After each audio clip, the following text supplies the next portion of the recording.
Hey everyone, thank you for joining me for this version of Kel-Tec's Quick Start Guide. This is the CMR30. Okay, the first thing you're going to see is your CMR30 and a couple 30-round magazines. However, what I'd like you to do is pull out your manual first and get to know this really well. If you have any questions, our information is on the back. It has our web address and our phone number. Not seen in the box is your warranty, and you can find out the information on your warranty on page 19 of your manual. Let's see what else we have in here. A set of Magpul M-Bus. These are excellent sights. If you choose not to use an optic, you can use these flip-up sights. It comes with both a rear sight with 2 apertures and a front sight that's fully adjustable. These are adjustable for both windage and elevation. And we've got a sight tool kit here for your front sight. 2 30-round magazines.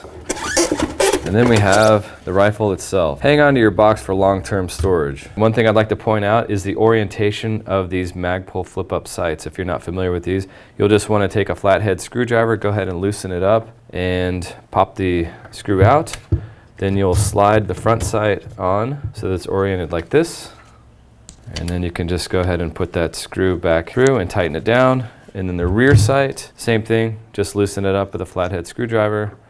And the orientation is like this. So that is the back of the sight. That's the aperture that you will look through, and that is the front of the sight. And you slide that on like so. Line up the slots in the Picatinny section. Go ahead and put your screw back through. And then tighten that down. Some of you may have noticed that the nut popped out of the sight as I pushed the bolt through. It flew over to the side of the table. So when you go to put your sights on and you're pushing these back through, make sure that the gun is faced in this direction so that those nuts, if they pop out, will hit your workspace and not go flying across the room. But that is how your Magpul M-Bus sights should look on your CMR30. They fold down. And to deploy them, there's a tab on either side of the sight that you simply push down and they pop up. All right, now that we have our sights on, let's cover the features of the CMR30. We'll start at the muzzle end. It has a 16-inch barrel and it is threaded half 28. It does come with this thread protector on here. Like we covered, it comes with the Magpul M-Bus sights, which is an awesome feature. It has a full aluminum Picatinny rail on the top and also an aluminum Picatinny rail system on the bottom. The charging handles are on both sides, so this is an ambi carbine and they are non-reciprocating. This will be your bolt stop and release. This lever here is the lever you push down to bring your stock back in. To pull it out, you simply just pull it and then push the lever down to push it back in. You've got an ambi safety on both sides. If you're familiar with the PMR30, it's exactly like the PMR30. The magazine catch is a European style heel catch, which is on the back of the grip right here. Simply push it and pull down with your index finger. One thing very important to notate, guys, is the serial number on the bottom aft of the gun here. Make note of that, put it in your safe. You never know when you might need it. All right, I just want to talk about ammunition for a minute. You always want to use a high quality American-made ammunition. For instance, we have this CCI Maxi-Mag stuff. This is great ammunition. You also don't want to use anything smaller than a 40 grain projectile. Start out with some live ammo. Let's load this thing up. As I mentioned earlier, you want to pay close attention to this rim window. Again, it's about 3/4 of the way back on the feed lips of the magazine. That is where the rim of your cartridge is going to start in the loading process. So you are not starting from this notch here, and you're not starting from the front. You're starting from the rim window, which is right about here. And the best way I've found to load this by hand is to place the magazine in my strong hand and use my strong hand index finger to push down on the cartridges as they go in. And then I push back with my support hand to make sure that the cartridge is seated all the way to the rear of the magazine. It's very, very important because you want these rounds to stack properly so that they feed properly out of the magazine.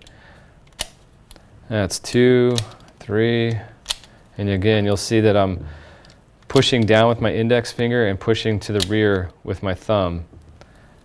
And this is going to give you some feeding success.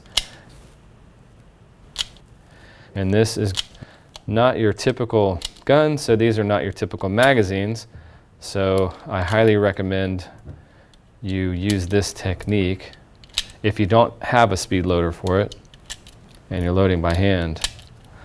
And this also eliminates denting on the brass. If you dent the brass, that can also cause feed issues because it changes the shape of the cartridge. And as it comes up out of the magazine and goes into the chamber, if that cartridge has changed shape and it's not straight, then you're going to have some feeding issues. So that's it. That's all 30 rounds.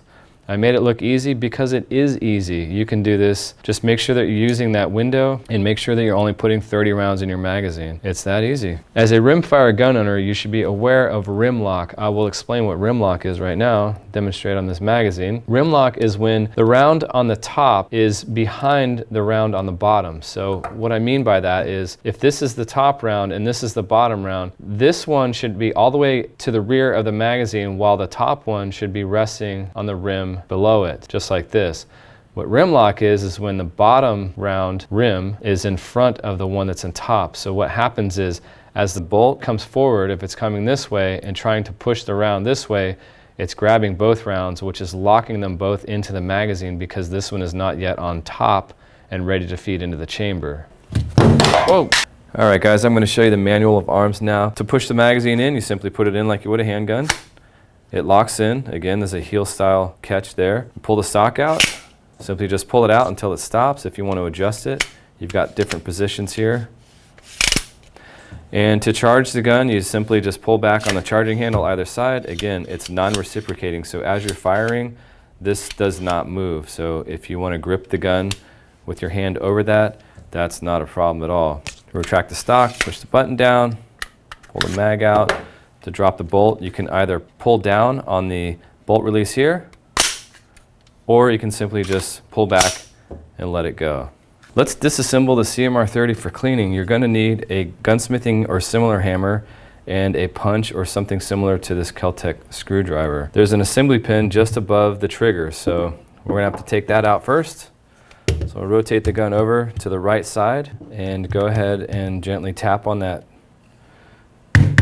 assembly pin until it breaks free.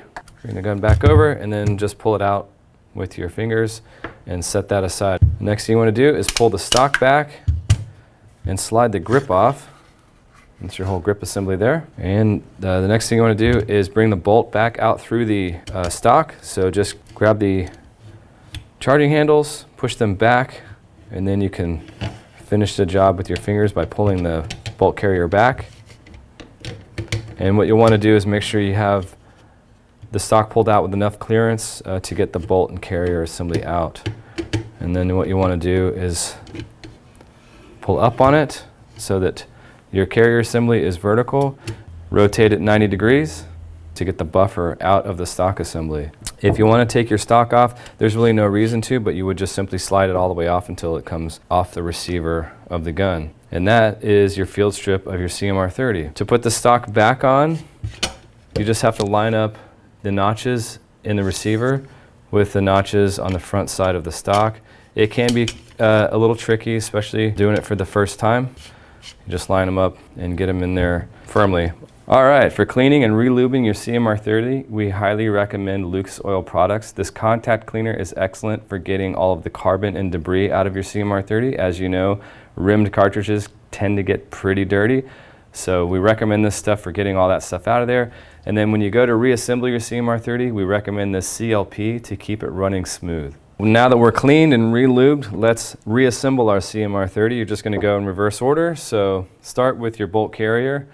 The orientation is going to be like this as it goes forward into the receiver. So you'll want to, again, rotate it 90 degrees, turn it in into where the buffer tabs are lined up in the slots on the stock itself. You may have to slide it back a little bit just to get the carrier down into where it needs to go. Then you can bring the whole assembly up, line up the slots on the bolt with the slots on the receiver and push the bolt all the way forward. Remember, when you have the stock extended like this, leave yourself enough room to go ahead and slide the grip assembly back on. And you want to get it as far forward as you can. There's going to be some spring here. So what that is your recoil spring assembly, pushing the grip back. So you'll have to hold it on, grab your assembly pin, and go ahead and push it through. Give it a little bit of help with your gunsmithing hammer. Make sure that it's flush, and then you can pull down on the lever that releases the stock. Push the stock back in, do a quick function check, and that is the reassembly of your CMR30. That concludes our quick start guide for the CMR30. Thanks for watching. We'll see you at the range.